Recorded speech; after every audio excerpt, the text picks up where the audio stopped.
French വിപ്ലവം അത് വെറുമൊരു ചരിത്രത്തിലെ ഒരേട് മാത്രമല്ല അല്ലേ? ശരിക്കും പറഞ്ഞാൽ നൂറ്റാണ്ടുകളായി അനുഭവിച്ച അനീതിക്കെതിരെ സാധാരണക്കാരൻ നേടിയ ഒരു ഗംഭീര വിജയമായിരുന്നു അത്. അപ്പോൾ ആ വിജയത്തിന്റെ കഥ എന്താണെന്നും അത് നമ്മുടെ ഇന്നത്തെ ലോകത്തെ എങ്ങനെയാണ് മാറ്റിമറിച്ചതെന്നും നമുക്കൊന്ന് നോക്കാം.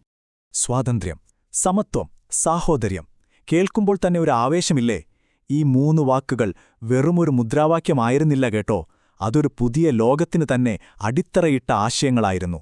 ഒരു ജനതയുടെ മൊത്തം പ്രതീക്ഷകളുടെയും സ്വപ്നങ്ങളുടെയും ശബ്ദമായിരുന്നു അത്. അല്ല, നിങ്ങളൊന്ന് ആലോചിച്ചു നോക്കിക്കേ. ഇപ്പം നമുക്കെല്ലാവർക്കും ജനാധിപത്യം, മതേതരത്വം, തുല്യനീതി എന്നൊക്കെ പറഞ്ഞ് ഒരുപാട് സ്വാതന്ത്ര്യങ്ങളുണ്ട്. ഇതിന്റെയൊക്കെ തുടക്കം എവിടെ നിന്നാണെന്ന് എപ്പോഴെങ്കിലും ചിന്തിച്ചിട്ടുണ്ടോ? ആ ചോദ്യത്തിനുള്ള ഉത്തരമാണ് നമ്മളെ നേരെ കൊണ്ടുപോകുന്നത് ഫ്രഞ്ച് വിപ്ലവത്തിലേക്ക്. അപ്പോൾ ഈ വിപ്ലവം എന്തിനാണ് പൊട്ടിപ്പുറപ്പെട്ടതെന്നറിയണമെങ്കിൽ ആദ്യം നമ്മൾ ആ പഴയ കാലത്തേക്കൊന്ന് തിരിഞ്ഞു നോക്കണം. വിപ്ലവത്തിന് മുൻപുള്ള ആ ലോകം എങ്ങനെയുള്ളതായിരുന്നു? സത്യം പറഞ്ഞാൽ അനീതിയും അസമത്വവുമൊക്കെ ആഴത്തിൽ വേരുപിടിച്ച ഒരു ലോകമായിരുന്നു അത്. ഒന്ന് ഓർത്തു നോക്കൂ, ഒരു രാജ്യത്തെ ഭൂരിഭാഗം ജനങ്ങളും തലമുറകളായി അടിമകളെപ്പോലെ അനീതിയിൽ കഴിയുന്നു. അതേസമയം വിരലിലെണ്ണാവുന്ന കുറച്ചുപേർ മാത്രം എല്ലാ അധികാരവും സുഖങ്ങളും ആസ്വദിക്കുന്നു. ഇതായിരുന്നു അവിടുത്തെ ഒരു അവസ്ഥ. ഇഷ്ടേ, ഈയൊരു വ്യവസ്ഥിതിയെയാണ് ഫ്രഞ്ച് വിപ്ലവം തകർത്തെറിഞ്ഞത്.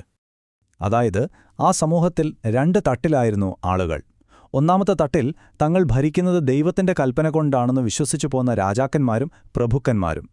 ഇനി രണ്ടാമത്തെ തട്ടില ഒരവകാശവുമില്ലാതെ നൂറ്റാണ്ടുകളായി അടിച്ചമർത്തപ്പെട്ട് ജീവിച്ച നമ്മളെപ്പോലുള്ള സാധാരണക്കാർ.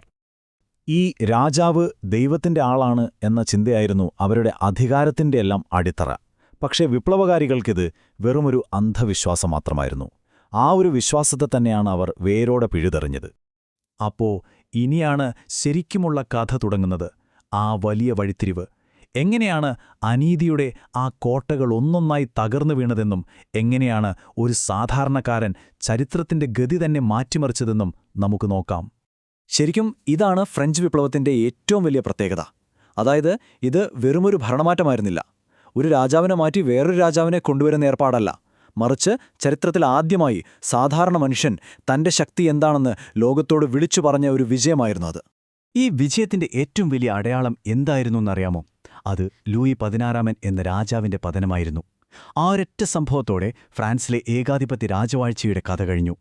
പക്ഷെ ഒന്നോർക്കണം, അവിടെ വീണത് ലൂയി 16 എന്നൊരു വ്യക്തി മാത്രമായിരുന്നില്ല. അദ്ദേഹത്തോടൊപ്പം തകർന്നു വീണത് രാജാവ് ദൈവമാണെന്നൊക്കെ പറഞ്ഞ് നൂറ്റാണ്ടുകളായി ജനങ്ങളെ അടക്കി ഭരിക്കാൻ ഉപയോഗിച്ച ആ ഒരു ചിന്താഗതി കൂടിയായിരുന്നു. അപ്പോ ഈ വിപ്ലവം ഫ്രാൻസിൽ മാത്രം ഒതുങ്ങി നിന്നൊരു സംഭവമായിരുന്നു? അല്ല, അതൊരു തീപ്പൊരിയായിരുന്നു.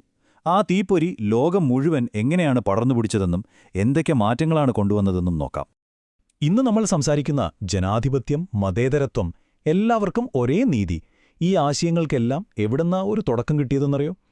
അതിന്റെ എല്ലാം വേരുകൾ ചെന്നെത്തുന്നത് അന്ന് പാരീസിലെ തെരുവുകളിൽ ഉയർന്നു കേട്ട ആ സ്വാതന്ത്ര്യം, സമത്വം, സാഹോദര്യം എന്ന മുദ്രാവാക്യത്തിലാണ്.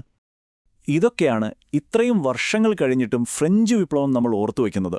കാരണം ഇന്നും ലോകത്തെവിടെയൊക്കെ സാധാരണക്കാർ അടിച്ചമർത്തപ്പെടുന്നുണ്ടോ അവിടെയെല്ലാം ഒരു ചെറുത്തുനിൽപ്പിന്റെയും പ്രതീക്ഷയുടെയും പ്രതീകമായി ആ വിപ്ലവത്തിന്റെ ഓർമ്മകൾ ഒരു തീപ്പൊരി പോലെ നിലനിൽക്കുന്നുണ്ട്. അപ്പോ എന്തിനാണ് നമ്മളിതൊക്കെ അറിയുന്നത് അല്ലേ? കാരണം ചരിത്രം പഠിക്കുന്നത് പണ്ടത്തെ കഥകൾ കേട്ടിരിക്കാൻ വേണ്ടി മാത്രമല്ല, ഭൂതകാലത്തിൽ സംഭവിച്ച തെറ്റുകളിൽ നിന്നും ശരികളിൽ നിന്നും പാഠം ഉൾക്കൊണ്ട് നല്ലൊരു ഭാവിക്ക് വേണ്ടി നമ്മളെ തന്നെ തയ്യാറാക്കാനാണ്. അപ്പോ ഒരു ചോദ്യം ബാക്കിയാണ്. ചരിത്രത്തിലെ ആ വലിയ തീപ്പൊരിയിൽ നിന്ന് നമുക്ക് ഇന്നത്തെ കാലത്ത് എന്തു പഠിക്കാനുണ്ട്? സ്വാതന്ത്ര്യം, സമത്വം, സാഹോദര്യം, ഈ ആശയങ്ങൾക്ക് വേണ്ടിയുള്ള പോരാട്ടം ഇന്നും തുടരേണ്ടതുണ്ടോ? ഇതിനെക്കുറിച്ച് നിങ്ങൾക്ക് എന്തു തോന്നുന്നു?